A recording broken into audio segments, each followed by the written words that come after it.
Do you remember the summer of 2021? Because if you do, you remember him.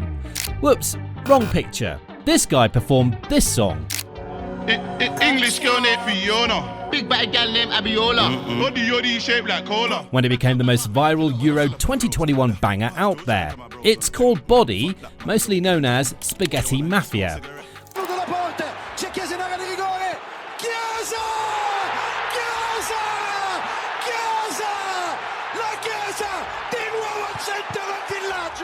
While this guy was the one who adopted it, turning it into arguably the most famous Euro song ever.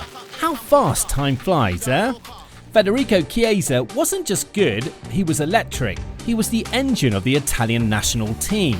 He was the guy who dragged the Azzurri to the European title. Chiesa at the end played 7 games, but really played 7 minutes in 7 games. Yeah. But in that 7 minutes, he was amazing. Yeah. Amazing. We didn't need him for build-up, we didn't need him in the defensive phases a lot. He just has to stay on the line, playing 1 against 1, and beat his opponent. At that moment, Chelsea and Bayern Munich were ready to pay 100 million euros for him. This guy's got pace to burn.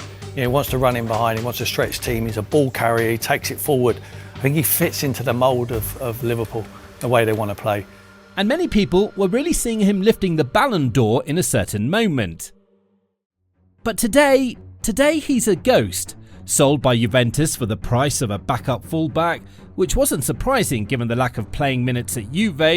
The problem comes from the fact that he's sitting on the bench at Liverpool, barely playing, and even when he pulls off heroics like this, he still remains overlooked and heavily underestimated. To get a guy of 26 years of age, with his experience, with the potential of him being able to get back to somewhat near his best, it kind of seems a little bit of a no-brainer.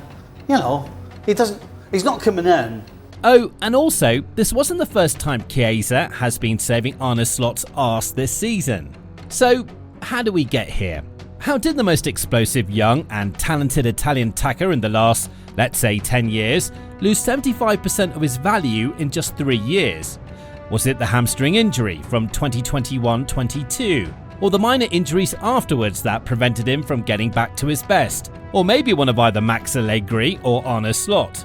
Is there a darker reason why Juventus was so desperate to get rid of him?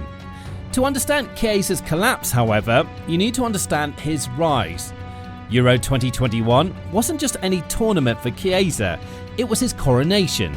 The hype surrounding him and the form he was in just before the tournament was immense. He contributed 24 goal involvements in his debut season with Juve, even though Cristiano Ronaldo was the absolute ruler of the team. Even the song, yes, even Spaghetti Mafia, which became the unofficial anthem of the Euros. TikTok was full of videos set to that song, most often featuring Chiesa's far post finish against Spain. This iconic goal will surely be remembered as the most memorable moment for the Italians in that tournament. But it wasn't the only flashy one from Chiesa.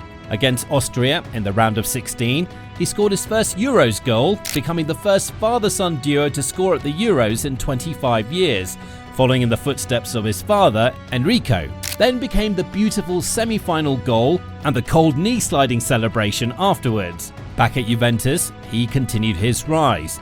In September 2021, he scored the winning goal against Chelsea, the defending Champions League holders. He equalled Alessandro Del Piero's record of 4 consecutive Champions League goals as a starter. Put simply, Chiesa was no longer just promising, he was close to being named a world-class winger.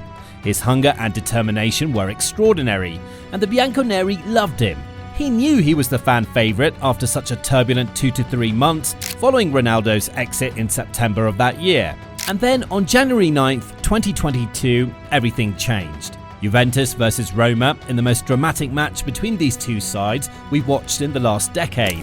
32nd minute, Chiesa went down clutching his left knee. It wasn't a horror tackle, no one touched him. But for those who know, the worst injuries happen when no contact has been made. There was also a super slow motion video in which it can easily be seen how his ligaments just pop inside his knee. Indeed, one of the most horrific ACL ruptures in recent years. The diagnosis came the next day, 7 to 10 months out. For explosive wingers who rely on pace and agility, this is the injury they fear most. He missed the rest of the season and nearly half of the next one. He obviously couldn't participate in the World Cup playoff either. Italy lost to North Macedonia in that unfortunate playoff in March 2022. Now, many of you would probably ask, now he's healthy, will he get the chance to help his country in the 2026 World Cup playoffs? It's a relevant question, but let's leave it for later. Fast forward 10 months and something was just not the same. The explosiveness wasn't quite there, his confidence had waned. According to Italian football experts, Chiesa found it difficult to trust his body again after the injury. Even after he had recovered physically, the psychological scars remained. This is why such severe injuries are so devastating for young players. Just like Federico Chiesa, Barcelona starlets Ansu Fati and Gavi are now shadows of their former selves after suffering severe injuries in recent years. What many people underestimate are not only the psychological consequences, but also the long-term physical effects that such an injury can have on your body.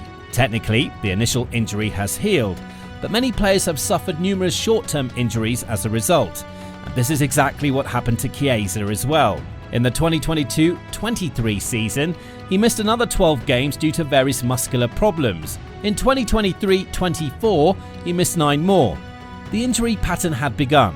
However, there was an interesting paradox. In 2023-24, Chiesa achieved his highest Serie A goal tally with 9 goals that season, playing for Juventus. Nevertheless, scouts and coaches could see that he wasn't the same player who had terrorised defences in 2021. Yes, he formed a very productive partnership with Dusan Vlahovic, and fans caught a glimpse of the best of Chiesa, but he wasn't quite the same player as before. Juventus no longer considered Chiesa one of their best players due to his inability to perform at his peak after the injury. His high wages also didn't properly reflect his in-game output. By summer 2024, newly appointed Juventus manager Thiago Motta made it brutally clear: Chiesa was no longer part of our project. Later, Federico himself admitted that this was said to him directly in his face, which is probably the better option, instead of learning such news from the media. Nevertheless, Chiesa's past performances, as well as his relatively young age, not having turned 27 at the time, were two enough reasons to think that he'll be able to find himself a solid team. Barcelona were on the horizon, with the Italian even reaching a verbal agreement with the Catalans. Their finances eventually caused the deal to collapse, and then out of nowhere, Liverpool came knocking on his door. They were very keen to make Chiesa their only summer signing. They signed him for just £10 million. For context, Liverpool had paid much more for far less proven and inexperienced players in recent years, including €75 million for Darwin Núñez and a combined fee of €270 million for Isak and Wirtz this summer. After Chiesa had practically been told, find yourself a team, he was left without a proper pre-season. He arrived on Merseyside unfit and underprepared with everything to prove. He was eager to show Juventus that he still had the passion and was ready to regain his best form. And it's always special when we're talking about a team like Liverpool. As is often the case in life, expectations and reality often diverge. This is precisely what happened with Chiesa. For the first 2 to 3 months, injuries were the main cause of his discomfort. But even once he was back to full fitness, he was still absent from the starting lineup. Across the entire 2024-25 Premier League season, Chiesa played as a starter in only one match, against Brighton on matchday 37, when the season for Merseyside was almost over. And the thing is, he still fails to make the starting 11 this season. In 2025-26, Chiesa has yet to be named in a Premier League or Champions League starting lineup, with his only starts coming in the Carabao Cup. The problem? Mohamed Salah. On the right wing, Salah was untouchable.